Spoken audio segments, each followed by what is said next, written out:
E aí, pessoal? Bem-vindos a mais um mergulho profundo aqui no Fé em Letras. Preparados para mais uma? Hoje a gente vai mergulhar no tema que eu adoro, o sobrenatural na Bíblia. É fascinante, né? Muita gente ignora essa parte, mas ela é fundamental para entender o texto como um todo. Concordo plenamente. Por exemplo, você já parou para pensar por que Eva não se assustou ao ver uma serpente falando? Ou por que a Bíblia às vezes parece falar de dois Yahwehs? Pois é. São mistérios que intrigam muita gente. E para nos guiar nesse mergulho, a gente vai usar o livro O Reino Invisível, do Dr. Michael S. Heiser. Excelente escolha. Ele nos ajuda a tirar as lentes do século XXI, sabe? A enxergar o texto com a mentalidade da época em que foi escrito. Exatamente. E aí, preparados para desvendar os mistérios do sobrenatural na Bíblia. Com certeza. Mas antes, aquele recadinho especial.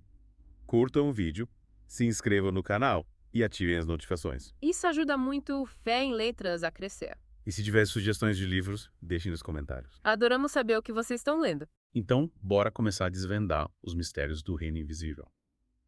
Uma das coisas que mais me fascinou no livro do Heiser é a ideia de que a gente lê a Bíblia com nossos próprios filtros. Filtros modernos?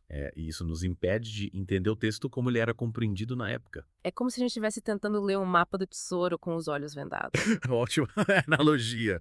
E o Heiser nos dá as ferramentas para tirar essa venda, né? Ele nos mostra, por exemplo, como a ideia de seres divinos interagindo com a humanidade era normal para os antigos. A gente se choca com passagens como o Salmo 82, que fala dos filhos de Deus. Mas para eles isso era natural. Eles não tinham essa separação rígida entre o mundo natural e o sobrenatural que a gente tem hoje.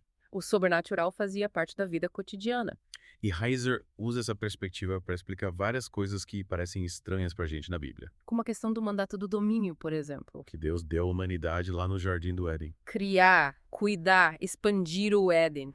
Governar em nome de Deus. Seríamos como imagens de Deus, refletindo sua vontade. Essa ideia da imagem é fundamental para entender o plano de Deus para a humanidade. Representante de Deus na Terra, governando com justiça e sabedoria. Que responsabilidade, hein?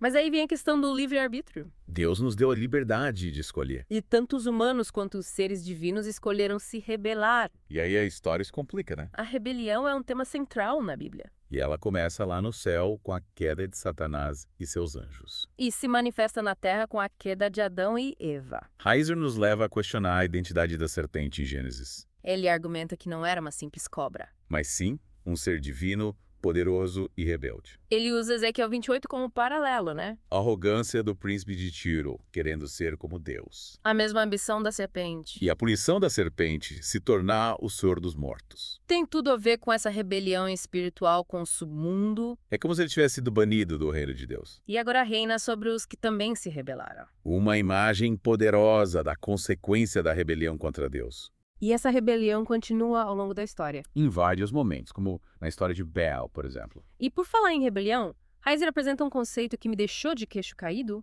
a ideia dos dois Yahweh. Essa parte é intrigante. Ele analisa passagens onde Deus parece estar em dois lugares ao mesmo tempo. Inclusive em forma humana. Isso gera muita confusão para o leitor moderno. A gente tende a pensar em Deus como um ser único e indivisível. Mas a Bíblia apresenta uma visão mais complexa. Me explica melhor essa ideia dos dois Yahwehs. Como assim Deus se manifesta em forma humana? Isso não contradiz a ideia de que Deus é espírito. Ótima pergunta. É aí que entra a genialidade do Heiser. Isso explica que essa ideia não era estranha para os antigos. Eles já compreendiam a possibilidade de Deus se manifestar de diferentes maneiras. A gente esquece que a cultura e a forma de pensar deles era diferente da nossa. Totalmente. A ideia de Deus se manifestar em forma humana não era um absurdo para eles. Eles entendiam que Deus podia se fazer presente de diversas formas. Inclusive por meio de um representante. E quem seria esse representante? Anjo. Um profeta. Ou algo mais divino.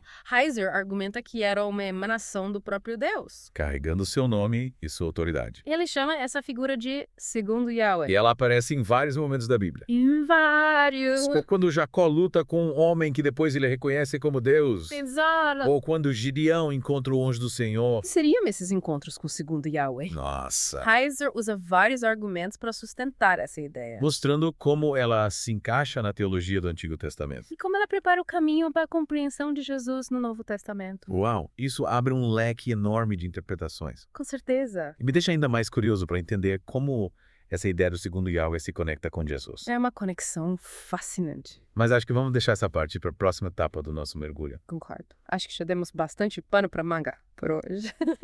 E antes de continuarmos essa jornada, queremos lembrar a vocês. Curtir, seguir o canal e ativar as notificações ajuda muito o Fé em Letras a crescer. E se tiverem sugestões de livros, deixem nos comentários. A participação de vocês é fundamental para a gente continuar trazendo conteúdos instigantes como este. E aguardem a segunda parte do nosso mergulho, Vamos explorar ainda mais a fundo as ideias de Heiser sobre o reino invisível. incluindo essa conexão fascinante entre o segundo Yahweh e Jesus. Até lá. Até a próxima! Bem-vindos de volta ao nosso mergulho no reino invisível. Que bom estar de volta. Na última parte, a gente estava falando daquela ideia radical do Heiser, né? Dos dois Yahwehs no Antigo Testamento. Me deixou pensando bastante. Uma figura divina que é emanação do próprio Deus, mas que age no mundo de forma visível. A gente costuma ter uma visão tão limitada de Deus. Limitada e distante. Vamos dizer, ele só agisse indiretamente na história. Mas a Bíblia mostra um Deus que se relaciona com a gente de forma muito mais próxima do que imaginamos. E essa ideia do segundo Yahweh abre um leque enorme de interpretações, né? Para vários eventos bíblicos. Por exemplo, a rebelião dos anjos, a queda de Adão e Eva. Heiser conecta esses eventos com a ideia do mandato do domínio. Deus dando aos seres humanos e aos seres divinos a responsabilidade de governar a terra em seu nome. Governar e cuidar. Expandir o Éden e refletir sua glória no mundo. Seríamos seus representantes. Mas o problema é que tanto os anjos quanto os humanos falharam em cumprir esse mandato. A gente viu isso na última parte. Rebelião no céu, queda na terra, quebra de confiança na relação entre Deus e suas criaturas. E como o segundo Yahweh entra nessa história. Heiser argumenta que ele é a manifestação visível do plano de Deus para restaurar a ordem e o domínio. Restaurar o que foi corrompido pela rebelião. Exatamente. É o Deus que se aproxima da humanidade, intervém na história, luta contra as forças do mal. Então ele seria tipo um guerreiro divino, Em certo sentido, sim. liderando as tropas de Deus na batalha. Ele usa o exemplo do Êxodo para ilustrar essa ideia. A libertação do Egito. Não foi só um evento histórico, foi uma batalha espiritual entre Yahweh e os deuses egípcios. É verdade? A gente sempre ouve falar das pragas como se fossem desastres naturais. Mas faz sentido pensar nelas como um confronto direto. Yahweh contra as forças espirituais que se punham a ele. E quem liderava as forças de Deus? O segundo Yahweh. O comandante. Enfrentando o faraó, desafiando os deuses do Egito, protegendo o povo de Israel. Que incrível. E essa batalha, como ela se conecta com a ideia do mandato do domínio?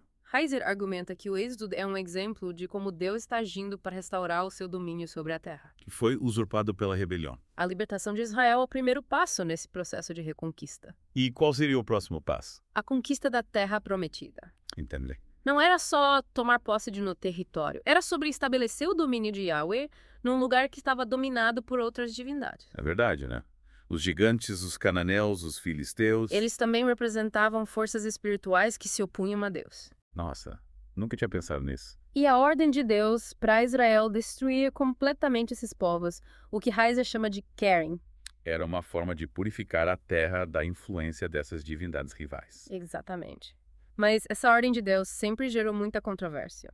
Como entender essa violência à luz do amor e da misericórdia de Deus? Heiser reconhece a dificuldade dessas questões. E não tenta dar respostas fáceis. Ele nos convida a refletir sobre o problema do mal, sobre a justiça de Deus. Sobre a complexidade da história bíblica. A Bíblia não é um livro de respostas prontas, é um convite à reflexão, ao diálogo, à busca pela verdade. É verdade. Precisamos ter humildade para reconhecer que não temos todas as respostas. Que existem mistérios na fé que nunca vamos conseguir desvendar completamente. E é essa busca, essa inquietação que nos mantém vivos na fé. E nos leva a aprofundar a nossa compreensão da palavra de Deus. Falando em aprofundar a compreensão, a gente ainda não respondeu aquela pergunta da última parte. Qual pergunta? Como essa ideia do segundo Yahweh se conecta com Jesus? Ah, sim.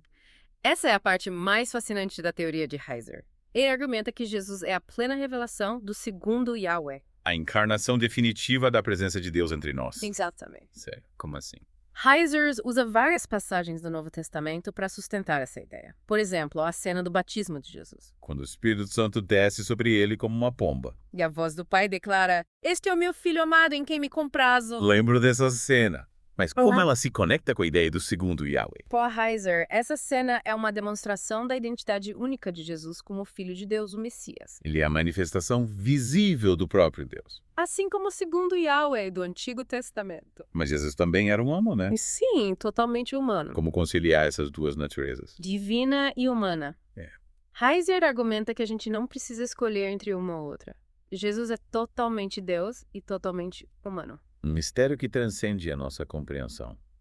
O mistério da encarnação é realmente um dos pontos mais desafiadores da fé cristã. Mas é justamente nesse mistério que reside a beleza e a profundidade do Evangelho. Deus se fez carne em Jesus, se humilhou, se esvaziou de sua glória para se identificar com a gente, para nos amar, para nos salvar. E como essa encarnação se conecta com a ideia do mandato do domínio? Heiser argumenta que Jesus é o cumprimento perfeito do mandato do domínio, Ele veio para restaurar a ordem, a justiça e a glória de Deus na terra. reconquistando o território que tinha sido usurpado pela rebelião. Ele seria como o rei que volta para reclamar seu trono. Exatamente. E ele nos convida a participar do seu reino. A sermos seus súbitos, a vivermos sob seu governo. Mas esse reino ainda não se manifestou completamente, né? Não é verdade? Ainda vivemos num mundo cheio de sofrimento, injustiça, violência. A Bíblia fala da tensão entre o já e o ainda não do reino de Deus. Já experimentamos a salvação na graça, o perdão em Cristo. Mas ainda aguardamos a consumação do seu reino. Quando ele voltará em glória para julgar os vivos e os mortos. Exatamente. E como a gente deve viver nesse tempo de espera. Heiser nos desafia a viver como cidadãos do reino de Deus, Buscando a justiça, a paz e a compaixão. anunciando o evangelho da salvação, combatendo as forças do mal, É um chamado desafiador. mas também cheio de esperança. Saber que a vitória final já está garantida em Cristo nos impulsiona a viver com coragem e propósito. E essa certeza nos leva a celebrar a vida, a amar ao próximo, a cuidar da criação, a construir um mundo melhor. Refletindo a glória de Deus em tudo o que fazemos. Isso mesmo. Bem-vindos de volta ao nosso mergulho no reino invisível. Nossa, essa viagem está sendo incrível. Nas últimas partes, a gente explorou a teoria fascinante do Dr. Michael Heiser. Os dois Yahwehs, né? A presença de Deus se manifestando no mundo de maneiras que a gente nem imaginava. Vimos como essa ideia lança luz sobre vários eventos, né? O êxodo, a conquista de Canaã. E até a pessoa de Jesus. Mas e aí? É essa pergunta que não sai da minha cabeça. O que tudo isso significa pra gente hoje? A gente viajou por esse mundo sobrenatural da Bíblia, desvendou mistérios, confrontou ideias. E agora, Como aplicar essa nova perspectiva na nossa vida prática? essa é a parte mais importante da nossa conversa. Concordo. Conhecimento sem aplicação é como uma semente que nunca germina. Boa analogia. Heiser nos desafia a repensar a nossa maneira de ler e viver a Bíblia. A enxergar um mundo com os olhos da fé. Atentos à atuação do reino de Deus no nosso dia a dia. Mas por onde a gente começa? A gente vive num mundo tão materialista. Tão cético, né? É cético em relação ao sobrenatural. Como aplicar esses conceitos antigos na nossa realidade moderna? Heiser nos dá algumas pistas. Lembra da ideia do mandato do domínio. Que a gente discutiu nas outras partes. Deus nos criou para sermos seus representantes na Terra. Governando com justiça, sabedoria e compaixão. Exatamente. Essa missão continua válida hoje. Então a gente ainda tem essa responsabilidade. Sim, somos chamados a ser agentes de transformação, Levar luz e esperança para o mundo. que precisa da graça de Deus. Mas como a gente faz isso na prática? A gente não tem poderes mágicos, né? Heiser nos lembra que o poder de Deus se manifesta de formas sutis, inesperadas. Ah, entendi. A gente não precisa de milagres espetaculares para sermos instrumentos do seu reino. Às vezes um simples ato de gentileza já faz a diferença. Com certeza, uma palavra de conforto, um gesto de solidariedade, Podem ser mais poderosas do que a gente imagina. muito mais. É sobre viver a nossa fé no dia a dia. Nas pequenas coisas. Nas relações com as pessoas. E No cuidado com a criação. ser sal e luz no mundo, como Jesus nos ensinou. Espalhar o amor de Deus por onde a gente passa. Semeando esperança, compaixão e justiça. Mas e como a gente lida com o mal? Com injustiça. A violência que a gente vê no mundo. Heiser falou bastante sobre a batalha espiritual, a luta contra as forças do mal. É verdade. Como a gente se protege, como a gente luta. Heiser nos encoraja a não ser ingênuos. O mal é real, ele existe. E a gente precisa estar vigilante. Mas ele também nos lembra que a vitória final já está garantida em Cristo. A gente não precisa ter medo. Não, a gente não está sozinho nessa luta. Temos as armas da fé, né? A oração, a palavra de Deus, a comunidade dos irmãos. A certeza de que o Espírito Santo nos guia e nos fortalece. Esses são os nossos escudos, as nossas espadas. E a gente precisa saber usar essas armas, né? Com sabedoria, discernimento e coragem. A gente não pode ficar passivo diante do mal. Precisamos resistir, denunciar, lutar por um mundo mais justo. E como a gente identifica as artimanhas do inimigo? Vamos saber quando estamos sendo tentados, enganados. É difícil, né? Heiser nos convida a desenvolver um olhar crítico, Questionar as mensagens que a gente recebe. discernir o que é de Deus e o que não é. Ele nos alerta para os falsos profetas. As ideologias enganosas, as tentações. Nossa, é muita coisa para assimilar, mas me sinto inspirado, sabe? Inspirado para quê? Para viver minha fé com mais intensidade. Com mais consciência da realidade espiritual que nos cerca. Exatamente. Esse é o objetivo do nosso mergulho. Despertar essa sede por conhecimento. Essa vontade de ir mais fundo na fé. Explorar os mistérios da palavra de Deus. Viver o evangelho com mais autenticidade. É isso aí. E tenho certeza que esse mergulho no reino invisível vai continuar reverberando na minha vida. Na minha também. É incrível como a Bíblia continua tão relevante, né? Um livro tão antigo. Mas que nos confronta, nos consola, nos orienta. Nos inspira a viver uma vida que realmente vale a pena. Com certeza. E que a gente nunca perca essa sede por aprender, por crescer na fé. Por buscar a verdade, viver o evangelho com paixão e coragem. Amém. E que a graça e a paz de Deus estejam com todos vocês. E não se esqueçam de curtir, se inscrever no canal, ativar as notificações e compartilhar esse vídeo com os amigos. A gente se vê no próximo mergulho.